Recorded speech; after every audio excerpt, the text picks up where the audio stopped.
Welcome back, everybody, to another deep dive. This time, we're going to explore the path to success through the story of fantasy author Brandon Sanderson. He's huge now, right? Best-selling author, those massive books, the Stormlight Archive. Oh, yeah, he's like a titan in the genre these days. But what's fascinating to me, and I think relevant to anyone listening, no matter what your field is that Sanderson's start was anything big glamorous. Like, before the fame, before those legions of fans, we're talking 13 rejected novels. 13, wow. Yep, 13 rejections before he got his first book deal. So that's where we're starting this deep dive. That's quite the crucible to go through, especially starting out. Yeah, I mean, can you picture it? This young writer, just mountains of rejection letters. I mean, it's got to be discouraging, right? Yeah. Makes you wonder, how did he not give up? Well, that's what makes him such an interesting case study, I think. Because those rejections, they weren't just setbacks. They were like almost formative experiences for him. Almost like each rejection letter was a harsh but free writing lesson. Exactly. I mean, what did he do? Did he just send out the same manuscript over and over? How do you actually use rejection to become a better writer? From what I've read about Sanderson's process, he's incredibly analytical. So instead of just tossing those rejection letters aside, he studied them. Like he was dissecting them, looking for clues. Yeah, like he was looking for patterns in the feedback, pinpointing weaknesses in his writing, and then he'd take those critiques and he'd basically turn them into fuel for improvement. So it's like having a brutally honest editor, but for free, with every rejection letter. Precisely. And it's not just about writing, right? This mindset, this idea of using setbacks as opportunities to grow, it's valuable no matter what you're pursuing. Yeah, totally. Okay, so we've got this picture of Sanderson honing his skills, getting tougher with each rejection, but there's got to be a turning point to this story, right? When did things start to click for him? Okay, fast forward to 2003. Sanderson is a grad student, juggling classes, writing the whole bit, and then boom, he gets the phone call. Yep. It's Tor Books offering him a deal for his novel, Relentless. Wow, can you imagine? Years of work, and suddenly one phone call changes everything. It really shows you how persistence can meet preparation, and people call it luck. I was going to say, that's got to feel lucky, but it's more than that, right? It is. It's years of dedicated effort, consistently showing up, honing his craft, even when the reward seems super distant. Yeah, it's like that saying, luck favors the prepared. Exactly. And with Sanderson, it wasn't just about churning out words. He became known for the quality of his writing, too. Well, absolutely. The world building, those magic systems. Right. Those intricate magic systems, the worlds with all this history and lore, the characters grappling with real emotions. It's not just like surface level fantasy. There's actual depth there. And that depth, that thoughtfulness, that's what sets his work apart. Those magic systems especially, they're like their own science. It's not just like waving a wand, there's rules, consequences. It's like he's created a whole new set of physics for these worlds. And it goes back to his analytical approach. He spends hours outlining, brainstorming, almost like he's reverse engineering these systems so they feel internally consistent. So it's not just telling a story, it's building a world with its own internal logic. Exactly. And readers pick up on that. That detail, that thoughtfulness, that's what draws people in. It makes it more immersive, right? You're not just suspending disbelief, you're kind of buying into this whole other reality. Totally.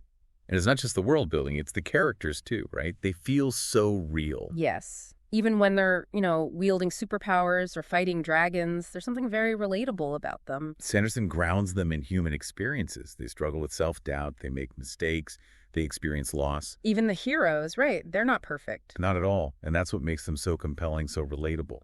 It's that vulnerability. It's like we see ourselves in them, even though they're in these crazy, fantastical situations. And that brings us to what some people call the Sanderson effect. Okay, yeah, I wanted to ask about that. It's more than just selling books, right? It's about how his work impacts readers. Absolutely. It's how it helps them process their own emotions, find strength in their own lives, even find hope. That's pretty powerful. So how does he achieve that? Is there like a secret formula? I wouldn't say formula, but there are definitely themes and techniques he uses. One big one is his exploration of mental health in his characters. Oh, that's interesting. I've noticed that in some of the books. Yeah, like many of them deal with depression, anxiety, PTSD, things that don't always get talked about, especially in fantasy. It's not just glossed over either. It's woven into their stories, their struggles. Exactly. And that resonates with so many readers who might be going through similar things. It's like seeing yourself reflected in this larger-than-life hero and realizing, hey, I'm not alone in this. Yeah, like it normalizes those feelings, those struggles. Especially for younger readers who might be struggling and not sure how to talk about it. It's like he's giving voice to the voiceless, in a way. Exactly. And that's incredibly powerful.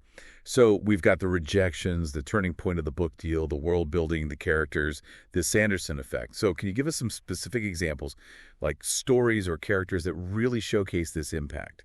Sure, like Shalon Devar from Stormlight Archive.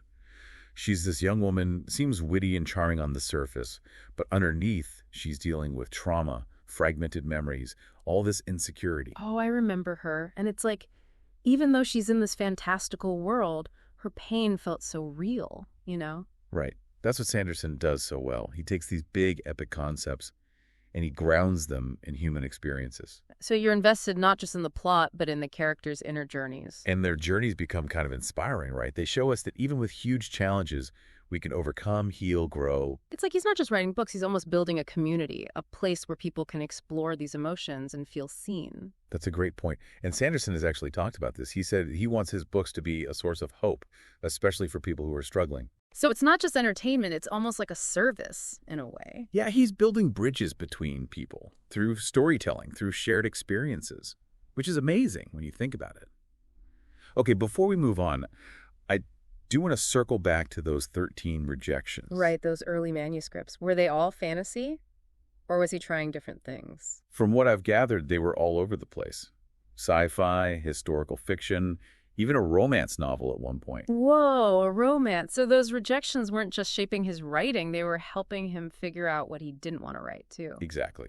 It was about exploration, trying different things, even if it meant failing along the way. Which is a valuable lesson in itself. Sometimes those failures are just detours leading you to where you're supposed to be.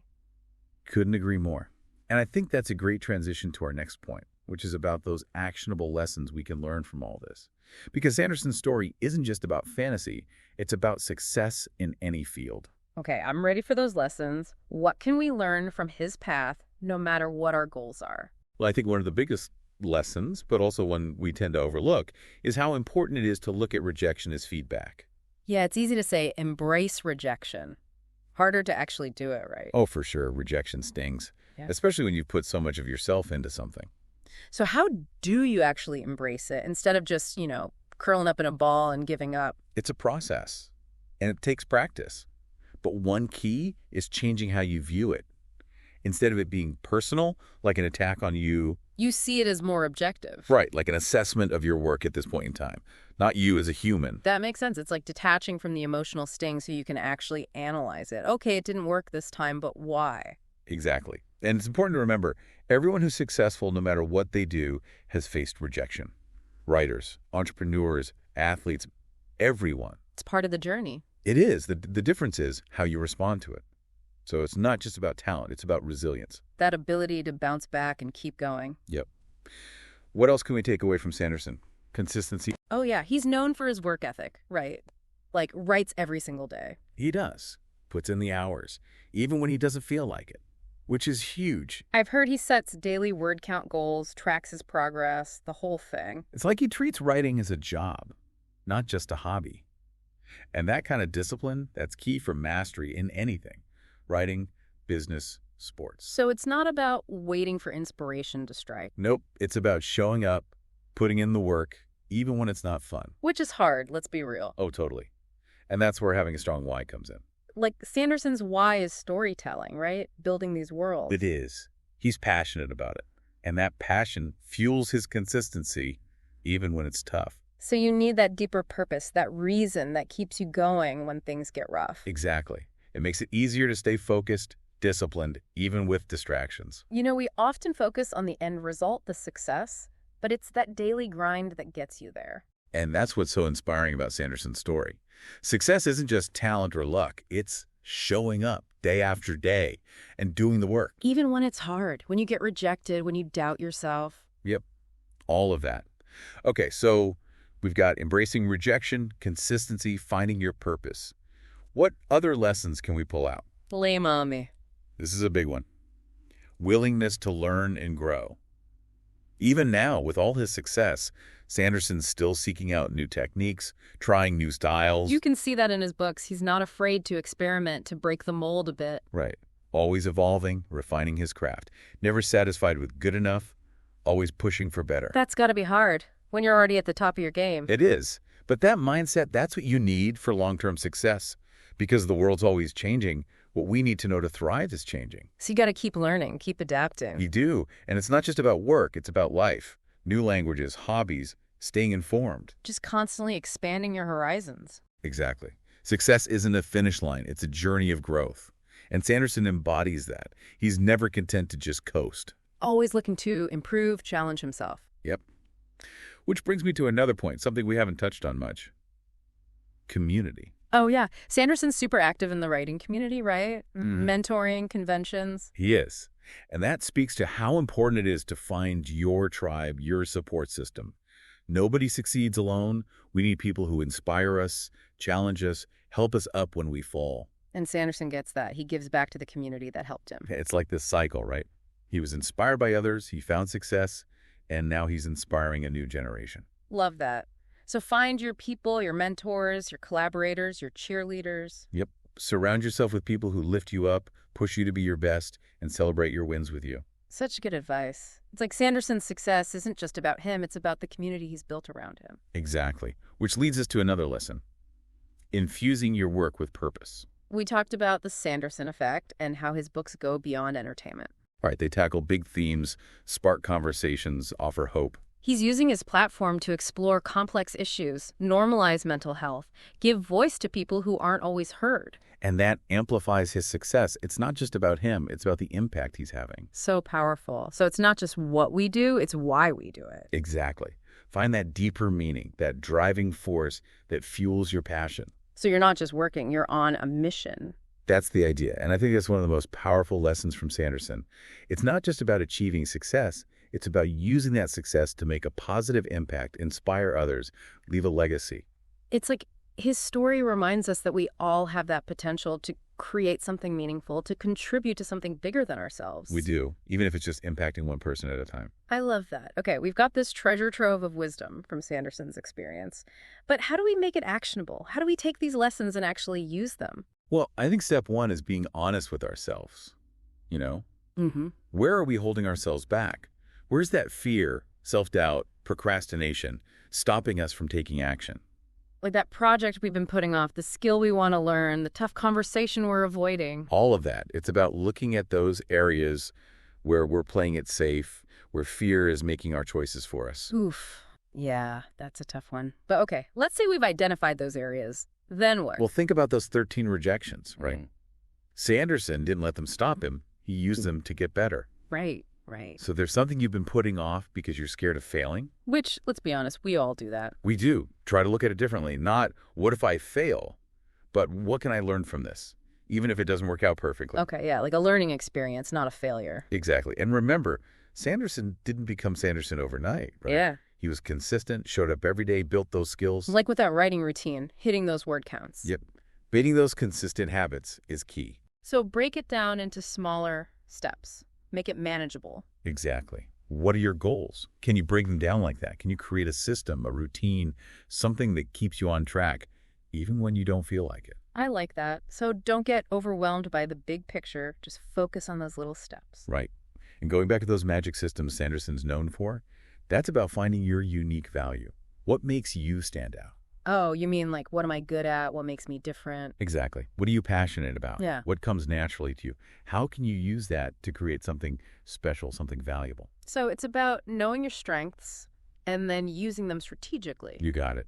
Yeah. And don't underestimate community. Sanderson had other writers who supported him, inspired him. Mentors, collaborators, just people who believed in him. All of that. Who are the people in your life who can do that for you? Don't be afraid to reach out, ask for help, build that support network. Yeah, you don't have to do it alone. Never do. And one last thing. Remember how Sanderson puts purpose into his work? It's not just entertainment. It's about making a difference. Right. How can you align your goals with your values? How can you use your skills to contribute to something bigger than yourself? Wow, this has been eye-opening. We went from Sanderson's story to strategies we can all use. And that's the point, right? It's inspiring, but it's also practical. Totally. I'm fired up to actually put this stuff into practice. That's great to hear. And remember, the journey is just as important as the end goal. Embrace the challenges, enjoy the wins, never stop learning. Who knows, maybe someday we'll be the ones inspiring others with our stories. I believe it. So, to wrap up, Sanderson said something that really stuck with me. The most important step is always the next one. Ooh, I like that. So think about it. What's your next step? What action can you take today to move closer to that dream you've got? Even a small step is a step forward. That's a powerful question to end on, and a great call to action. Thanks for joining us on this deep dive into Brandon Sanderson and, more importantly, into our own potential. Until next time, keep exploring, keep reaching for those goals. You got this.